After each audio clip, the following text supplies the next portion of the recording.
Hello, everybody, and welcome to the brand new second episode of the DFPN Split Takes. I am Kevin Cotillo. I'm happy to be back for a second week in a row. And last week, if you heard the show, Russ, Mr. Dynasty Out on himself, called me, I think, a handsome man or something to that effect. So I was thinking, how can I possibly top that? And I can't, so I'm not going to bother. I'm looking at Russ right now on the screen. You are a very, very handsome individual, but now it just feels like I'm copying you. So, but we're glad to be back.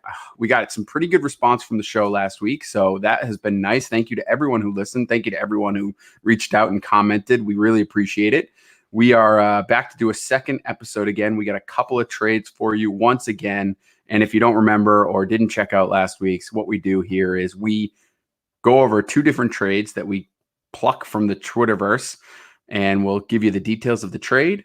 We will play our unbiased takes, which we recorded separately without the other hearing them before we recorded them. We have since listened to them together, and we'll go over kind of our thoughts for the trade itself live on the air here. And hopefully, once again, we'll be able to wrap it all up into a nice, neat bow and get you some quality information, or at least mediocre information. Information Sound about right? They'll be stuck listening to. They hit play. This is their own fault. Yeah, if you're still listening, then everything else from here on out is on you. So, but we do appreciate the download either way. All right, Russ, I'm going to start it off because I am hosting this week, so I get to start it off. So we're going to start with my trade, and this is a 12-team Superflex PPR TE Premium. I understand that the commissioner of this league is incredible to work with. From what I understand, great commissioner, all in, just very modest. He doesn't like to win his own leagues, which is helpful. Things like that. Yeah, I hear nothing but the best, most handsomest things about him. Yeah, absolutely. So in case you haven't picked up on it, it is a trade addicts league that Russ actually commissions. It was sent to us by our own at DTC_Riley B, Mr. Riley Bymester from the scouting brief. And this trade is Joe Mixon for James Conner, the 106, and Hunter Renfrow. So those are the pieces. Why don't we go ahead and hear the takes?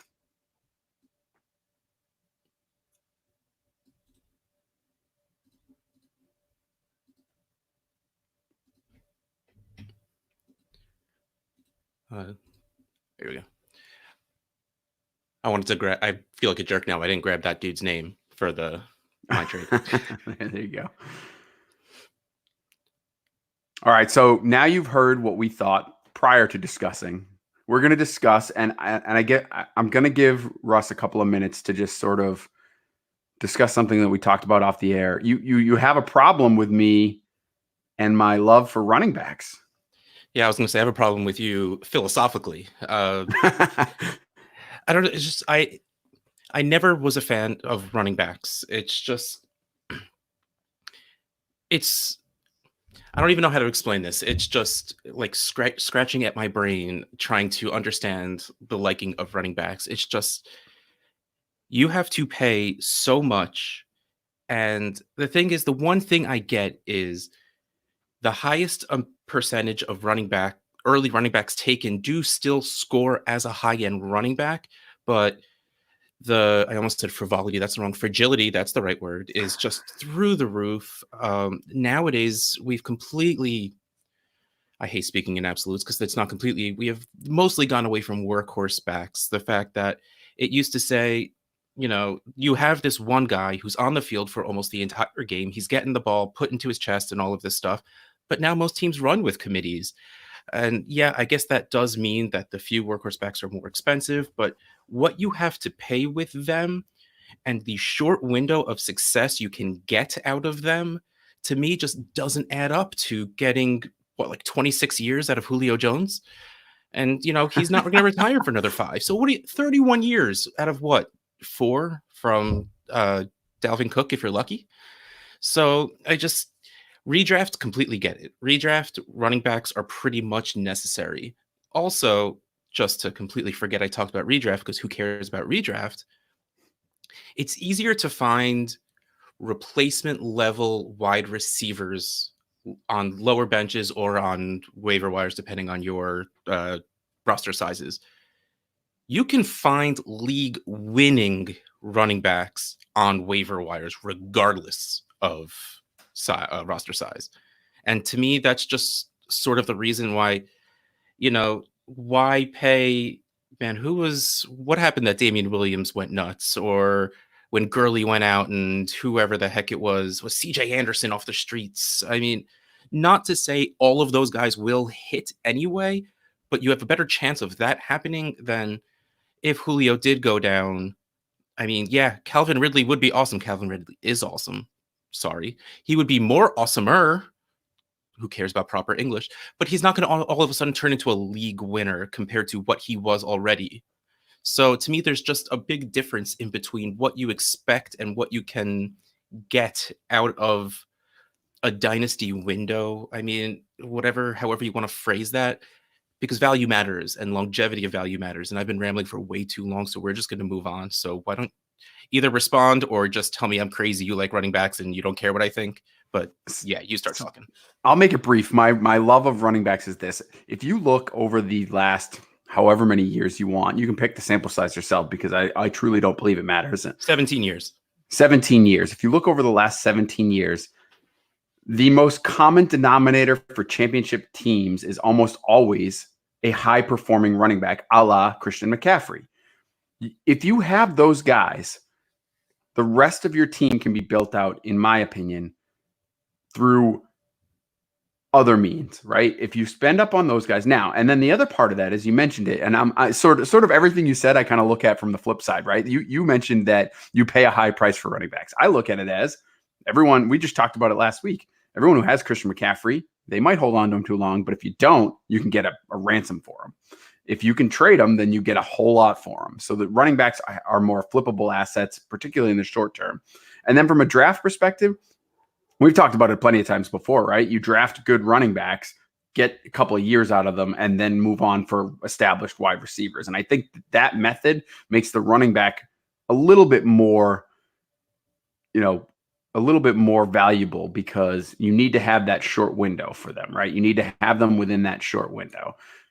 Wide receivers have such a long window. You can make moves for them later on in their careers. You can make moves and be able to obtain those at any point, at multiple points. And with the number of wide receivers that are in the league, you can look at the top 24 and still be pretty happy with two back-end wide receiver twos on your team, because one of them might move up, might get a few boom weeks. If you can balance out the booms and busts, I mean, there's a lot of things you can do to rotate your wide receiver stock to make it through a season, in my opinion. So that's really where I come from. That's my love for running backs, because I think if you get a good one, then you're good to go. Now, having said that, that kind of ties right into this Joe Mixon for James Conner 106 and Hunter Renfrow, right? Because you think Joe Mixon is that guy. You want that guy. You want that stud running back. Yep. Despite all the things you just said about running backs, you want that stud running back. No, see, again, it comes down to price for me, and this is a price I'm easily willing to pay. If we're talking rookie drafts, I will spend the 101 on a running back. If we're talking startups, I can't spend a first round pick on a running back. But that's not the point of the show. That's not the point of what we're doing right now. DM me if you want. We'll, whoever wants to yell at me that they think I'm wrong, whatever. But here's my thing. The biggest part that this comes down to is our different beliefs in James Conner. I like the idea of James Conner. I like the man of James Conner. The fantasy dynasty asset of James Conner, I am pretty much out on. He is good when he plays. Does he play? I mean, sometimes. My biggest fear with him is he doesn't finish games. He leaves parts of games or leaves early in games a lot. And I would rather have the guy where you're going to miss 4 games a year, as opposed to, you're going to miss 3 games a year and you might miss half of 2 others. Because then you're just sort of screwed for a week. Now, I didn't mean to say that Mixon's a guy that's going to miss 4. I'm just, comparing him to a hypothetical player. So really, like, James Conner to me is, you're lucky to get a late first for him, in my mind. So just the value added up to me is clearly on the Mixon side. Uh, I I mean, I'm team Clemson wide receiver, so I do love Hunter Renfrow. I usually say team big Clemson wide receiver, but I needed to adapt it a little bit to let him in. So I do like the 2 out of 3 parts of this package. If that running back was anyone but James Conner around James Conner's ADP, I might take that package. But I mean, everything I said before, Joe Mixon is good. Joe Mixon, his situation should be getting better. And I think, I'm not saying he's going to be the next Christian McCaffrey. I want to get that out there. But I do think he was good like last 5 games of the season. And with the team only getting better in that new offense, I just think, one step below the sky's the limit. And to me, that's great for a running back, especially at this price. Oh, and one more thing I wanted to say you were wrong about. I really don't think those top 3 running backs are falling to the 106. I really think top 5 picks will 99% of the time be 2 quarterbacks, 3 running backs. So unless 99% Clyde Edwards-Helaire hype goes way too nuts, and doesn't, if that like kicks Jonathan Taylor to the 6, in which case you're right, you win this argument. But right now, this day and time, I stick with Joe Mixon. So just to be clear then, so in your mind, based on what you're saying about the rookie picks, if it's not Taylor or Swift, you don't care. Dobbins. I love Dobbins. Or Dobbins. So I love Dobbins too. Dobbins very easily in a super flex can go to that 6. There's no question about it, because you got to figure you're going to have Burrow. He's in there in the top, most likely number 1 in a super flex. There's a chance Tua sneaks in. I think he does. I factored him into top 5. So, you're talking about, I mean, Jonathan Taylor's going to be around that 5-6 pick. Yeah, but he's going to be 5. That's my problem. You're banking on someone biting on a quarterback or really liking Judy or Lamb to jump into that top 5. When I think Judy or Lamb goes in there, one of them. The thing we know is you draft rookie running backs because they have the more immediate value. While I love wide receivers, and I've been, even on this show, have been saying it we're recording for about 13 minutes now. I've been saying it for 13 minutes, that still in rookie drafts, running backs will carry more value because they will get more immediate production and you can trade them away faster. And you want to luck into that next Christian McCaffrey. I love how I'm tying this back to my saying how, established running backs are crap. So that's why you do buy these guys where you do. So assuming that everyone in your leagues, I almost said is intelligent, and that would be messed up for the people that are going to end up, listening to this and taking Judy or Lamb, but too late. I said it already. So if they draft right, those guys, those top 3 running backs won't fall. And again, if it's draft day and this offer is on the table, I'm fine taking it and giving Mixon for that stuff, because Jonathan Taylor makes a huge difference. J.K. Dobbins, Swift, whoever one of those 3 falls, I think makes that big of a difference. So if it's Connor, Judy, let's say you're playing in a Devy league and it's Connor, Judy, and Renfrow, that doesn't get Mixon for you. You see what I mean? Like, it's Connor.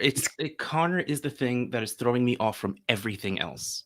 So, and that's what it boils down to for me too, right? Like, I'm not as down on Connor as you are. I'm okay giving him another shot, knowing that I'm getting an ascending wide receiver in Renfrow, because I'm a big Renfrow fan as well. Mm-hmm. I'm getting the 106 pick, which, again, if it ends up being Judy or even Lamb, I'm kind of okay with that. I'd prefer if I can get Swift or Taylor or Dobbins, but if I can't, I'm okay with Judy or Lamb, because I think one of those 5 guys is going to be there, right? I think we can guarantee that. Possibly 2 of them, because if Tua goes into that, top range and bumps those 5 guys down, then I think 2 of them will be there, right? So if it's any of those guys, I'm okay with this package, because I think, while we have heard some comments out of Pittsburgh that they're a little frustrated with Connor, I do think he's going to get the chance, right? Because I don't think they're going to spend draft capital on another running back. They just don't have it, right? You're right. And they have 3 running backs on the team that theoretically they can rotate through whether Connor makes it or not. But Connor's got the inside track because he's the best out of the three, in my opinion. I'm not a big Snell guy. I think Jalen Samuels is a gadget player. So Connor's the guy if he can maintain a season. They have a great offensive line. It's a team that is built to have a solid running back, and I'm willing to give him one more shot. So that's kind of where I fall down on this trade, and that's why I take the package, because I love the upside of the pick. I love the upside of Renfro, and I think I'm okay giving Connor one more chance to be. Because correct me if tell me if you agree with this. If James Conner and Joe Mixon both play 16 games, are their stats similar? I mean, similar enough. They'll both be RB1s, I think. Right. I think they'd fall within the same range, right? Because what I think about Joe Mixon, I truly believe what we saw last year is going to be the majority of his seasons going forward. He might have a little bit more yardage. He might have a little bit more in the, being a little more active in the passing game. But I think what we saw last year is kind of what to expect from him. Yeah, maybe they get a better offensive line and he has a little bit of a better, yard per carry, but he had 278 carries. I mean, if you start getting above that, we're going to start to see some breaking down issues. He wasn't as super active in the passing game. Maybe that changes with Joe Burrow, and maybe the offense changes, like you said in your take. But I don't know that it's going to change enough, particularly with a Gio Bernard who is never dying and never going away. I just don't see it being as much of a big difference for him going forward.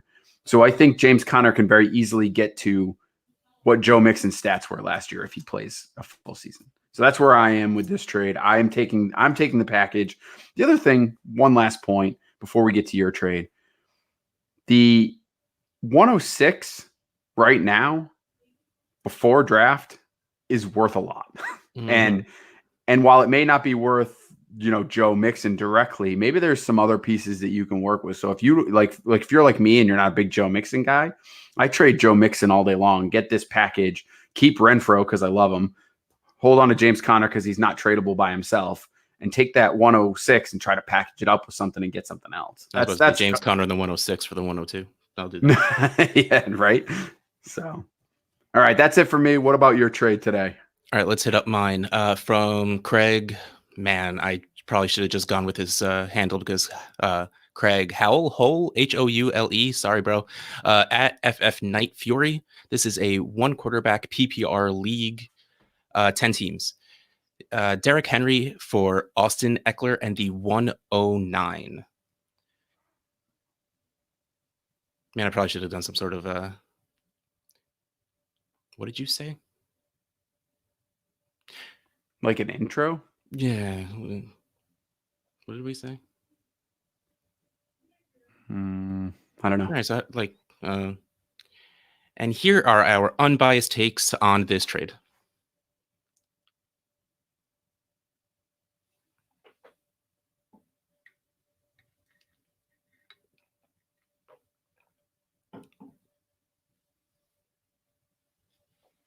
I can't believe I just super froze on that.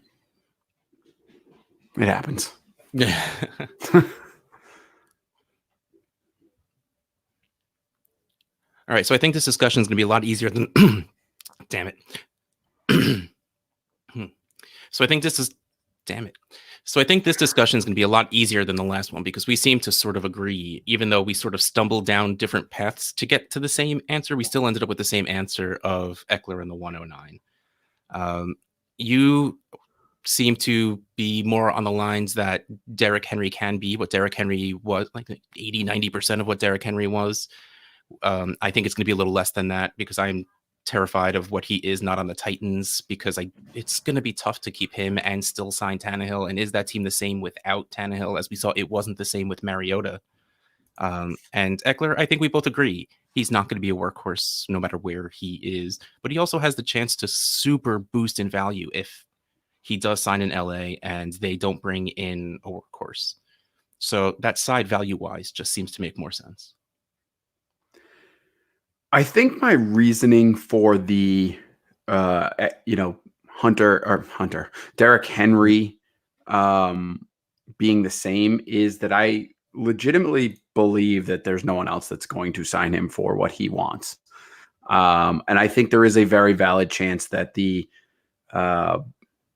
Tennessee Titans actually do franchise him. I mean, I you're was going talking to about ask what that does to his value for you, because to me that doesn't change anything. Because then you just, okay, you get 1 year of production, but then I think you even no, that's a lie. You said in your take that I think that kind of screws him over value wise a little bit, because then he's another year older, and he's now again searching for another contract, which will dent his value even more. And he's a year older, so yeah, I get out while you can. Like, this is, to me, this is why you get out on. This is where you get out on running backs.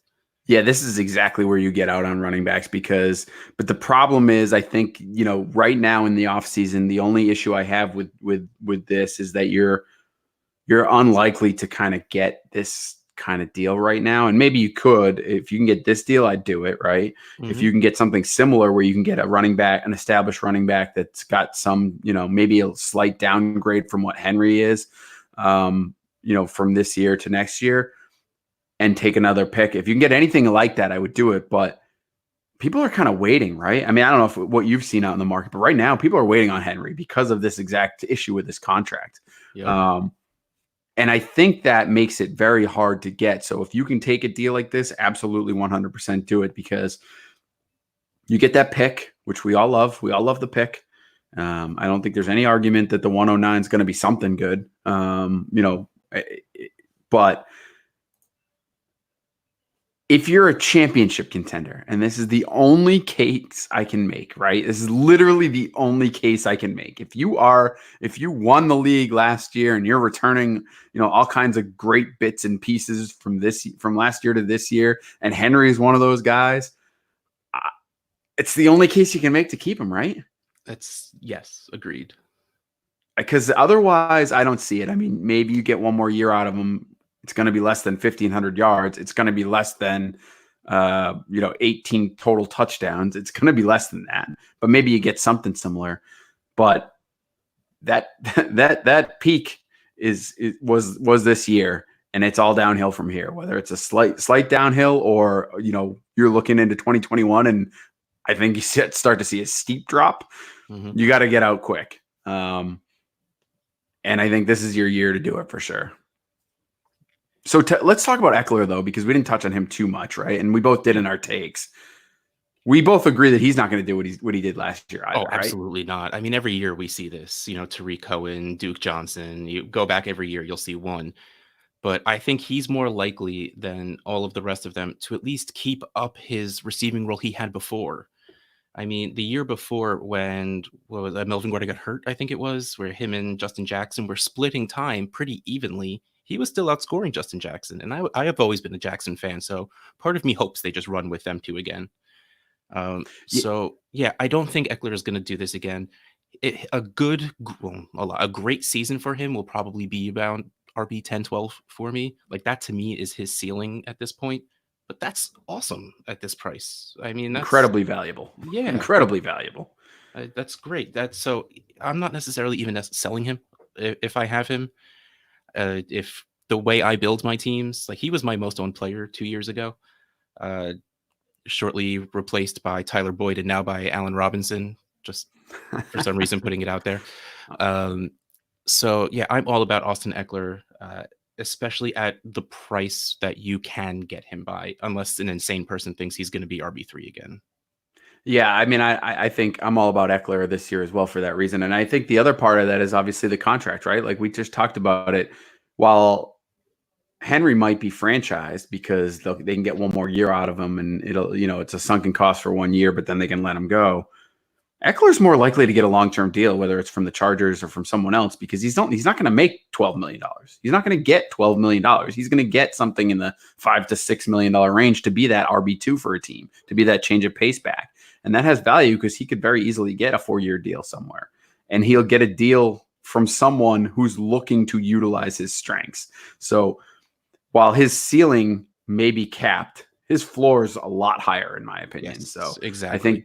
I think that's the reason there. And then you throw in the pick, and I'm just looking right now. We're looking at DLF Dynasty rookie rankings, and that 9th pick right now is Henry Ruggs, although I think he may drop down. Yeah, I agree. But then you're talking about guys just behind him. Laviska Chenault.